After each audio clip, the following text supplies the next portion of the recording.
very interesting conversation with little sweetie. She asked me if any of my students went to the office today. And I said, no, none of them had. And then she followed that up with, oh, 'cause I did, which immediately sent my teacher mind reeling that my child was sent to the principal's office. And I said, really? And she quickly jumped in with, oh, not because I was bad. And so I asked why she had gone to the principal's office. And she said that he wanted to talk to her about how she's such a good student and a good friend to her classmates. He then gave her a high five and sent her back to class and said something about talking to her sister as well. Now, I knew that he had talked to Big Sweetie, but I thought it had to do with a series of meetings that she was a part of, and so I am now just very confused. But anyway, that happened just a moment ago before I started recording, and I just thought it was very interesting, and I will have to figure out what's going on. What I actually wanted to talk about today was little sweetie's pathological fear of Santa Claus. Now, this works out fairly well for us, as I'm perfectly happy not celebrating Christmas. And we actually completely abandoned Christmas a couple years ago when this fear of Santa was not abating at all. Not even a little bit. Now, every parent who celebrates Christmas has that obligatory baby crying on Santa's lap picture, or just about every parent that celebrates Christmas. And when little sweetie came along and my husband really wanted to do the whole Christmas thing, we took her to see Santa, and we have that picture. She's absolutely bawling. And, everyone's, oh, that's so cute, and I'm thinking, wow, yes, let's enjoy some childhood trauma. But I was assured that it wasn't a lasting thing, that it was cute, that she would get over it. Well, every year after that netted us the same picture. A crying child on Santa's lap. And it got to a point where she would see the jolly old elf and basically run the other direction. When she was, I want to say, probably about 3, we went to this Santa's Village thing on base, and there was a line to got in line to take a picture with Santa, and we talked it up. Okay, we're going to take a picture with Santa, and she said, okay, and we were talking about it, how there was nothing to be afraid of, and we stood in this line for an hour.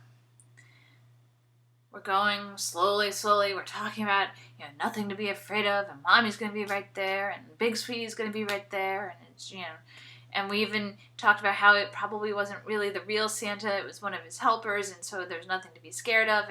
And after an hour, we're 3 places away in line from the little hut where Santa was, and all of a sudden, there was an empty space next to my leg. And I look, and there is no little sweetie there. And I look around, and I see her back rapidly departing in the opposite direction of Santa. My husband was walking through the mall with them right around the holidays, and they had the big display with the big tree and Santa, and he's walking along, and little sweetie was next to him, and they're walking, and all of a sudden, little sweetie was on the other side of him. And he looks around, he's like, what's going on? And she goes, nothing, just keep walking. And she basically hurried him along, and that's when he realized they were walking past the Santa display, and she did not want any ideas of getting in line to enter his head. We were going to the Navy exchange, and to go into the exchange you have to show your military ID to show that you have the privileges to shop there. And there's this big double door, basically like a big loading door that you walk through. And we're walking up, and it's, I don't know, late November, early December, and the guy checking IDs in the door was a rotund older gentleman with a full white beard and white hair, and he wasn't dressed like Santa. He was in a nice aloha shirt and khaki pants, and as we're walking through, little sweetie looks at him, does a double take, and all of a sudden is at the far end of the door, sneaking in, hoping he doesn't see her. 3 years ago, we had traveled home to spend the holidays with my family, and on Christmas Eve, my dad says, all right, to all the kids, okay, all right, time to go up to bed. Santa's going to be here soon. And little sweetie, who was 3, got this look of abject terror and utter betrayal on her face when she asked why. She wanted to know why Santa was coming there. And my father, not knowing of this pathological fear, said, well, to bring you presents, of course. At which point she looked at me and said, but we're not home. She thought she was off the hook, that there would be no Santa that year because we weren't at home. The next morning, I'm downstairs having a lovely cup of tea with my dad and stepmother, and we're enjoying the quiet of the house, and I hear little sweetie get up. And I hear her wake up my husband and telling Daddy that he needed to go downstairs and make sure Santa was gone. The child refused to come downstairs until the coast was clear, until Daddy had confirmed that there was no Santa in the house. And then the next year, so she had just turned 4, talking about what we want for the holidays, and both girls were saying that they wanted iPads. And I made the comment that that was really more of a Santa gift than a parent gift, at which point little sweetie said, oh, never mind, I don't want one. The child is so scared of Santa that she was willing to forego an iPad in order to not have him come to our house. So it was at that point that we told her that, yeah, there really wasn't one and she didn't have to worry, and we just stopped celebrating Christmas altogether.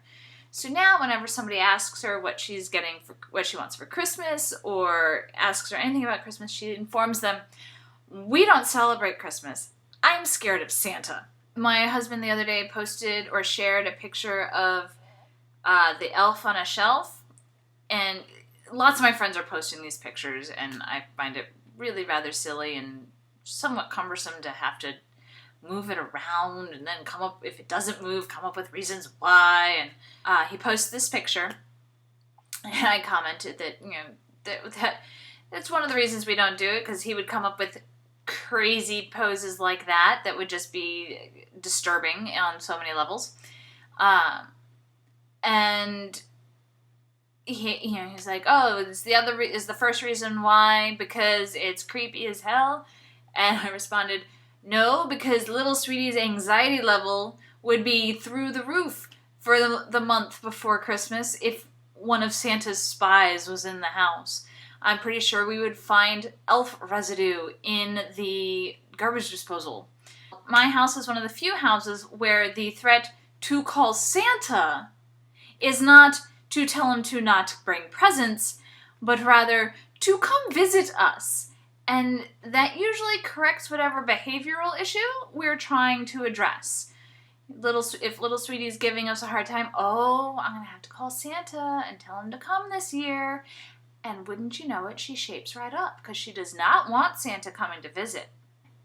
Yeah, I'm very glad that the holiday season is almost over, because now little sweetie can stop looking like a gun-shy rabbit and quit trying to bolt the other direction every time she sees someone with a white beard. Well, that's it for Whatever Wednesday. See you tomorrow for Thankful Thursday. Bye.